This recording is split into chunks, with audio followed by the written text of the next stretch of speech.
नाज़रीन, रुपया पैसा में आपको खुशामदीद कहते हैं। मैं अभी वर्ल्ड बैंक की वेबसाइट ग़ालिबन खोले बैठा हूँ, या उनकी कोई ज़ेली तंजीम है, और उसमें मैं यही देख रहा था कि सालाना बुनियादों पर कुदरती आफात की वजह से पाकिस्तान में कितने नुकसानात होते हैं। ऑन दी एवरेज जो मुझे दिखाई दे रहा है 1980 से 2020 तक हम देख रहे हैं तकरीबन 1 मिलियन यानी तकरीबन 10 लाख लोग हर साल मुतासरीन में होते हैं कुदरती आफात के, जिसमें सबसे ज़्यादा जो कुदरती आफत है वो है सैलाब। सैलाबी कैफियत, पाकिस्तान की सिचुएशन और पाकिस्तान की प्रॉब्लम। अब थोड़ा सा मैं आपको अंदर की बात बताऊंगा, ठीक है। आसिफ जरदारी साहब प्रोग्राम देख रहे होंगे। बहुत कम लोग इस चीज़ से वाकिफ़ हैं कि जब बेनज़ीर भुट्टो साहिबा पहली मरतबा वज़ीर आज़म बनी 1988 में, तो उन्होंने अपने वज़ीर माहौलियात बनाए जनाब आसिफ अली जरदारी साहब। लोगों को नहीं पता, पाकिस्तान में नहीं पता, मैं बता रहा हूँ आपको। और बतौर वज़ीर माहौलियात उन्होंने बहुत काम करने की कोशिश की। ख़तरे की घंटी बैनुल अक़वामी सतह के ऊपर तब ही बजा दी गई थी कि माहौलियाती मौसमियाती तब्दीलियों की वजह से पाकिस्तान बहुत ही ज़्यादा वनरेबल हो जाएगा मुस्तक़बिल में, इसलिए पाकिस्तान कोई ना कोई काविश कोशिश करे। लेकिन आज मैं आपके सामने वो हकीकत रखूँगा जो आपको हिला के रख देगी। पाकिस्तान मजमूई तौर पर सारी दुनिया में 1% से भी कम greenhouse gases, carbon dioxide, methane पैदा करने वाला मुल्क है। 1% से भी कम। जैसे आप समझे कि बैनुल अक़वामी सतह पर जो दूसरे ममालिक हैं वो हमसे कहीं ज़्यादा इसकी तरफ कंट्रीब्यूट कर रहे हैं। इसे कहते हैं भाइयों आलमगीरियत। ये जो आप लोग कहते हैं ना, अरे ओए ये नहीं छोड़ूंगा, ये कर दूंगा, वो कर दूंगा, ये सारी चीज़ों से अब आप लोग निकल आओ। दुनिया बन गई है ग्लोबल विलेज। धुआं वो करेंगे, माहौलियाती आलूदगी वो फैलाएंगे, और नुकसान की भरपाई हमें करनी पड़ेगी। आखिर पाकिस्तान ही क्यों? देखें, ये जो पाकिस्तान स्टडीज़ की किताब में बकवास लिखी हुई है कि सारी दुनिया पाकिस्तान का नक्शा बनाकर ऊपर डब्बू खेलती है, शटापू खेलती है, ये नॉनसेंस है। जो हकीकत है वो ये है कि एक बहुत बड़ी माउंटेन रेंज जैसे कराकोरम और हिमालय के नाम से मशहूर ये पहाड़ी सिलसिले जो हैं, हिमालय के पहाड़, ये इस खित्ते के अंदर आते हैं। दरिया सिंध कोई कश्मीर से नहीं फूटता। ये टोटल ज्योग्राफी में भी झूठ बोला हुआ पाक स्टडीज़ में। ये उसके दामन से फूटता है, पहाड़ी सिलसिलों के दामन से, वहाँ से यहाँ आता है। जब बर्फ़ में पिघाल आता है, बारिशों से सैलाब नहीं आता, ये सैलाब आता है बर्फ़ के पिघाल से। जब बर्फ़ पिघलती है पानी जमा होता है। माहौलियाती आलूदगी की वजह से ग्लोबल वार्मिंग हो रही है, तपिश बढ़ रही है, उसके असरात बढ़ रहे हैं। पिघाल ज़्यादा होता है, दरिया में प्रेशर आता है, डैमों में जो ज़ख़ीरा पानी होता है वो इस हद तक बढ़ जाता है कि फिर गेट खोलने पड़ते हैं उसके, फ्लड गेट। बारिश से नहीं आता सैलाब, बारिश से बहुत छोटी सतह का सैलाब आता है। असल सैलाब इस चीज़ से आता है, ग्लोबल वार्मिंग के जो फिनोमेना से। और क्या है, this is monsoon on steroids. तो मेहमान का मैं तारुफ करा लूँ, फिर उसके बाद एक छोटी सी ब्रेक की जानिब जाएंगे। हमारे साथ मौजूद होंगे मारूफ सनतकार जनाब इदरीस गीगी साहब, जो कि सैलाब के लिए जो काम हो रहे हैं फलाई, उसके अंदर बड़ा अहम किरदार अदा कर रहे हैं, और फोर्सेस के साथ मिलकर अपना एक किरदार जो है उसको अंजाम दे रहे हैं। इदरीस गीगी साहब हमारे साथ मौजूद हैं, मारूफ सनतकार हैं, और जो सैलाबी कैफियत की वजह से सैलाब ज़दगान के साथ जो मसाइल हैं उनको हल करने के मुतालिक भी बात हो रही है। मुल्क को दरपेश माशी चैलेंजेस, जानी व माली नुकसान की भरपाई, उसके मुतालिक भी बात कर रहे हैं। तो मैं चाहूँगा इदरीस गीगी साहब आपकी जानिब आऊँ और सवाल यही रखूँ कि this requires a very coordinated and concerted effort. ऐसे नहीं हो सकता कि जो है, जैसे आप देख रहे होंगे, इस मुल्क के अंदर कोई एक हमें कोहेरेंस क्रिएट करनी पड़ेगी ताकि सब लोग तकरीबन एक पेज पर चलें।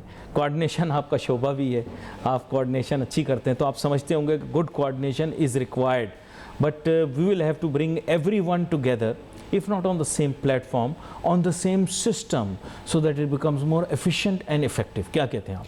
बिल्कुल सही बात की, और यही वजह है कि पाकिस्तान एयरफोर्स साउदर्न कमांड ने ये डिसीजन लिया और उन्होंने तमाम बिज़नेस कम्युनिटी को रुजू किया कि उस पर, क्योंकि हम लोग अपने तरीके से दूसरी जगहों पे कर रहे थे। इस वक्त जो सबसे ज़्यादा ज़रूरी है वो ये है कि जो सपोर्ट मिल रही है, जो एड मिल रही है, जो कलेक्शन हो रहा है, वो सही जगह पर पहुंचाई जाए, मोस्ट इफ़ेक्टेड एरियाज़ में पहुंचाई जाए, मोस्ट इफ़ेक्टेड पर्सनस को पहुंचाई जाए। वजह यह है कि इस वक्त ज़मीनी रास्ते जो है वो मौजूद नहीं हैं, तो लोगों ने अपनी मदद आपके तहत जो है काफ़ी अपनी गाड़ियों में, अपने ट्रकों में, अपनी दूसरे मीन्स में ले जा कर के किए, लेकिन वो एक ख़ास जगह तक जा सकते हैं, उसके बाद वापस आ जाते हैं।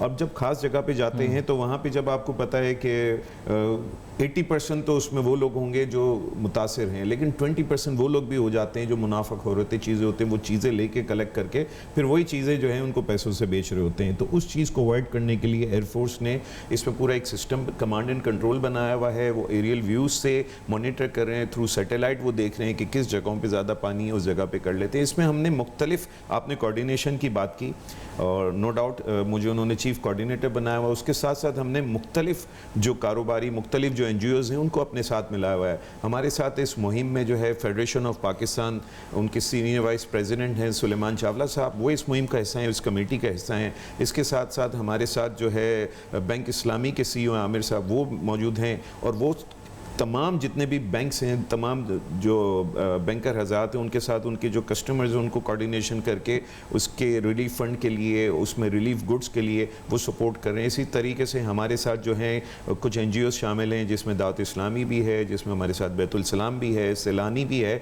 और मज़ीद लोग हमारे साथ आ रहे हैं। हम उनको एयरलिफ्ट प्रोवाइड कर रहे हैं, हम उनके गुड्स कलेक्शन करके उन्हीं के लोगों के साथ उनको बिठा करके C-130 या ट्रक्स में वो सारी चीज़ें एयरफोर्स प्रोवाइड कर रही है उनको, और वो उन जगहों पर जाके अपने हाथ से डिस्ट्रीब्यूट करते हैं along with air force personal. Obviously इतना बड़ा लोड जो है वो 3 या 4 आदमियों की बस की बात नहीं होती है, फिर लॉ एंड ऑर्डर की सिचुएशन होती है, वहाँ पे एक अफरा तफरी भी स्टार्ट हो जाती है। तो फोर्सेस हर वक्त हर जगह पे सपोर्ट कर रहे हैं, वो हेलीकॉप्टर्स भी दे रहे हैं, वो C-130 भी दे रहे हैं, वो अपने ट्रक्स भी दे रहे हैं, हर वो सपोर्ट करने के लिए तैयार हैं। और मैं आपके थ्रू वंस अगेन पूरे जितने भी हमारी बिजनेस कम्युनिटी, जितने भी कराची के लोग हैं, उनसे फिर अपील करूंगा कि वो आएँ और इस मुहिम का हिस्सा बने, वो हमारे साथ वॉलंटियर्स बने, वो हमारे साथ कंट्रीब्यूशन में हिस्सा बने, वो कलेक्शन करने में इसके अपना हिस्सा बनाए। इस वक्त हमारे पास स्कूल कॉलेजेस के बच्चे हैं, वो काम कर रहे हैं दिन रात। हमारे पास बैंकर्स हजरात हैं, वो लोडिंग अनलोडिंग का काम कर रहे हैं, अपने कंधों पे राशन की बोरियां रख के ना वो लोड कर रहे होते हैं। तो ये माहौल है, लेकिन अभी भी बहुत कुछ करना है। ये अकेली एयरफोर्स का, अकेली आर्मी, अकेली गवर्नमेंट या नेवी का काम नहीं है, ये कर भी नहीं सकते, अगर चाहें तो भी नहीं कर सकते अकेले। मैं आप कुछ भी नहीं सकता। NCOC के तर्ज पर मेरे ख्याल से एक और इसी तरह का इदारा बनाना चाहिए। जैसे आप पता होगा कि मुल्क ने बड़े एहसन तरीके से मुकाबला किया कोरोना वबा का, इसी तरह मेरे ख्याल से मैं तजवीज़ देता हूँ। थोड़ा मैं स्पेसिफिक्स में बिलीव करता हूँ, क्योंकि इल्म और तदरीस के शोबे से ताल्लुक़ रखने की वजह से सब्जेक्टिव गुफ्तगू से बेहतर ये है कि ऑब्जेक्टिव गुफ्तगू कर लें।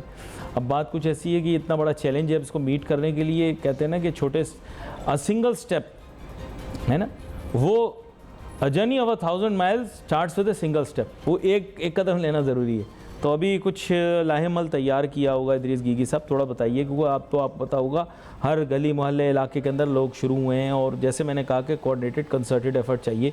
कुछ स्टेप्स बताएं जो आप लोग ले रहे हैं, या कुछ इकदाम ले रहे हैं, या कुछ स्ट्रेटजी अप्लाई कर रहे हैं जिससे जो है वो फ़ायदा हो रहा है और सैलाब ज़दगान को जिसका फ़ायदा होगा। जी देखें, सबसे बढ़ कर के पहले जो फर्स्ट वीक में हमने काम जब स्टार्ट किया तो उस वक्त तो जो चीज़ें हमें मिल रही थी हम लोग ख़रीद करके पहुंचा रहे थे ताकि वो एक फर्स्ट एड मिले। अब चूँकि वो रिलीफ का मरहला दूसरे स्टेज पर पहुंच चुका है, तो अब हम एक्सपेरिमेंटल चीज़ों पे कर करके और उसको पहले अपने पास एक्सपेरिमेंट करते हैं। इसके लिए मैं अगेन शुक्रिया अदा करूँगा साउदर्न कमांड का और एयर चीफ का कि उन्होंने हमें इतना बड़ा एक जगह, इतना बड़ा एक शेल्टर दिया हुआ है जहाँ पे ना सिर्फ कि हमारे जितना फ्लड रिलीफ का गुड्स है वो जमा होता है, बल्कि हमें एक्सपेरिमेंट और दूसरी चीज़ें करने के लिए भी लोग भी प्रोवाइड किए हैं और हम कर भी रहे हैं। फॉर एग्जांपल अभी जब हम शुरू में टेंट्स वगैरह ले रहे थे तो स्टार्टिंग फ्रॉम 50,000 फिर 25,000, अब हम इस कॉस्ट को 7,000 रुपये पे लेकर आ गए हैं और ये सारा वाटर प्रूफिंग होगा, सारी चीज़ें होंगी उसके बाद होगा। तो आप देखें जो चीज़ 50,000 रुपये में एक ख़ानदान को मिल रही थी अब वो 7,000 रुपये में मिल रही है। तो 7 टाइम्स हमने इस कॉस्ट को रिड्यूस किया है, मोर देन 7 टाइम्स। तो रिलीफ में और अमाउंट भी कम होगी और ज़्यादा से ज़्यादा लोगों को मिलेगा। इसी तरीके से पहले हम यहाँ से, क्योंकि पानी की भी बड़ी किल्लत है पीने के पानी की, तो यहाँ से मिनरल वाटर्स जा रहे थे, कैंस जा रहे थे। उससे फ़र्क ये हो रहा था कि एक तो लोड हमारे जहाज़ में, हमारे ट्रकों में पानी का एक बड़ा मास होता है, जगह भी घेरता है और वज़न भी ज़्यादा होता है।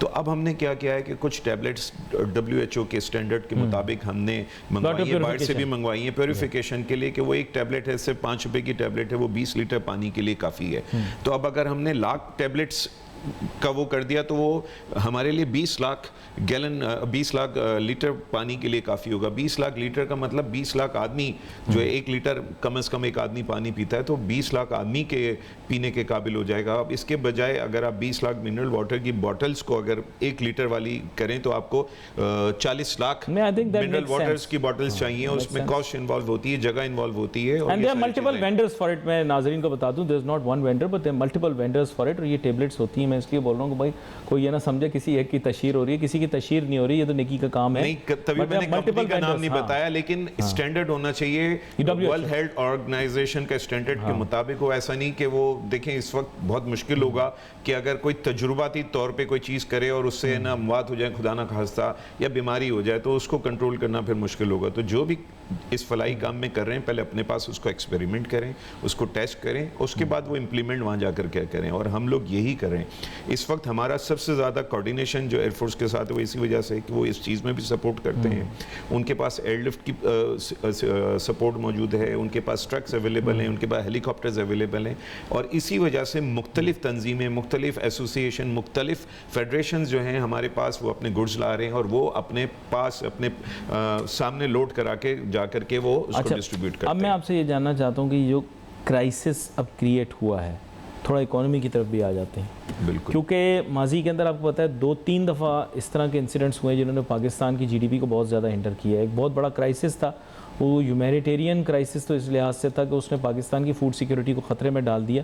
3 साल पहले या 4 साल पहले ये इंदिया दे दिया गया था कि जनाब अब लोकस्ट अटैक यानी टड्डी दल, या हम तो इसे गांव में टिड्डी कहते हैं, यहाँ कराची में सुना था मैंने टड्डी दल कहते हैं, लेकिन काम दोनों एक ही करती हैं। वो हर चीज़ को फना कर देती है। उसकी वजह से आपको पता है हमारी जीडीपी को बहुत मेजर लॉस हुआ था। Unfortunately that was uncontrolled because of climate change.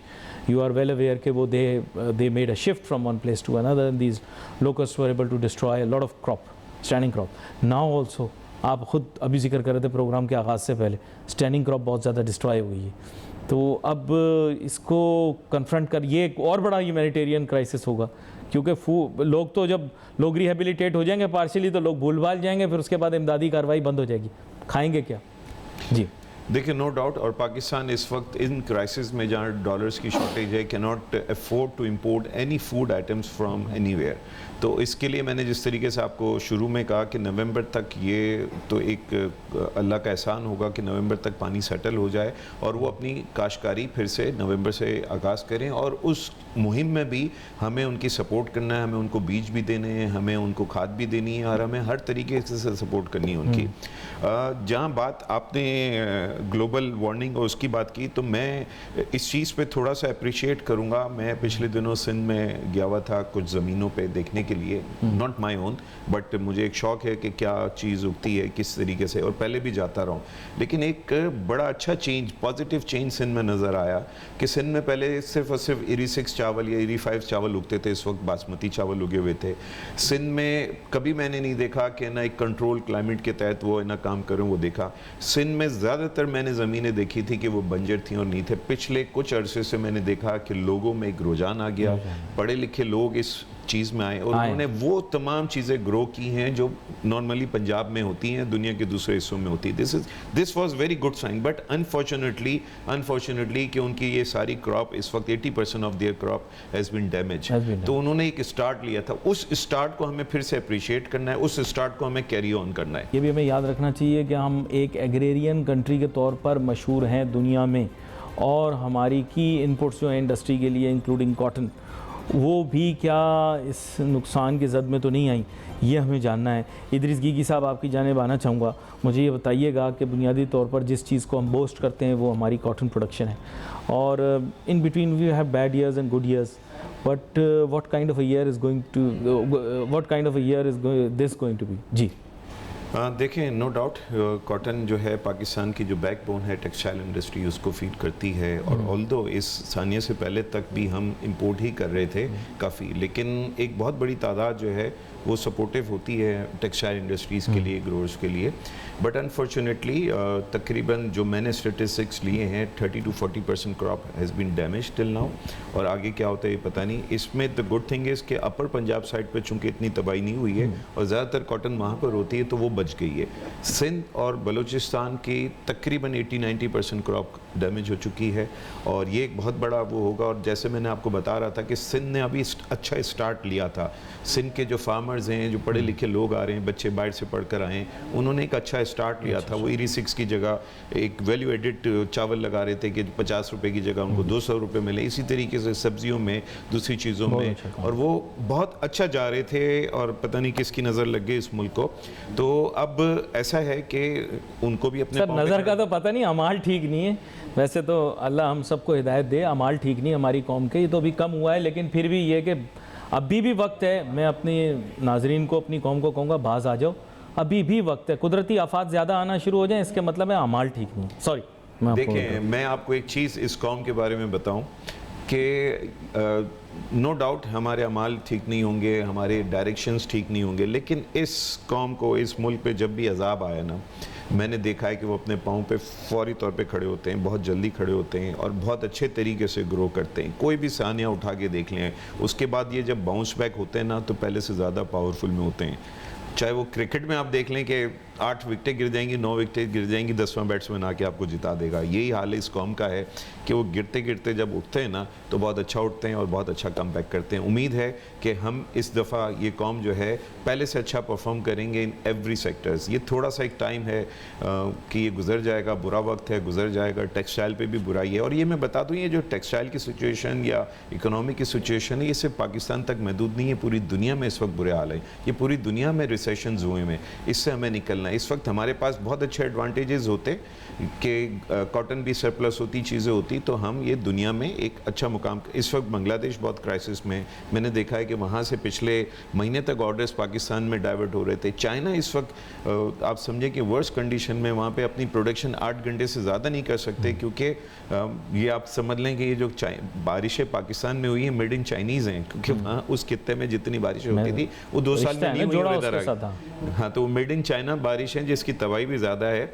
लेकिन उस बारिश ना होने की वजह से चाइना में हर चीज़ रुक गई है। उनकी बिजली की प्रोडक्शन रुक गई है, क्योंकि वहाँ पे ज़्यादातर हाइड्रो इलेक्ट्रिक पावर के वो लगे हुए हैं, तो वो उनकी चाइना वाले कुदरत के निज़ाम के साथ भी खेल खिलवाड़ कर रहे हैं। मैंने सुना है they are doing the artificial rains and all that, कुछ कर रहे हैं। देखिए, आर्टिफिशियल रेन्स उस सूरत में पॉसिबल होता है कि वो जो क्लाउड्स हैं वो कैरी करते हुए वहाँ से गुजरे, तो आपने वो कहते हैं ना कि लंगर मार दी और आपने पावर ले लिया। अब जब बादल ही नहीं होंगे तो वो किस चीज़ को बस करेंगे। ये दुबई में भी होता है और काफ़ी जगहों पे होता है। बट ऑब्वियसली अब चाइना को भी सिचुएशन से निकलना है, ग्लोबल वार्मिंग है, दुनिया को सेट होना है, रीसेट होना है फिर से। बड़ी अहम बात हो रही है, लेकिन रिदिस गीगी साहब, मेरे पास वक्त जो है वो महदूद होता है। आपका बहुत शुक्रिया, आप शो में हमारे साथ शामिल हुए। हमारी हमेशा ख्वाहिश होती है कि सैलाब ज़दगान के लिए जो भी मेहनत और फलाह का काम किया जा रहा हो वो जल्द से जल्द हो, बेहतरीन अंदाज के अंदर हो, और इसी सिलसिले में आगे भी प्रोग्राम करते रहेंगे। Wait for message on Facebook. Ali Nasir हमारी टीम को इजाज़त दीजिए। अल्लाह हाफिज़।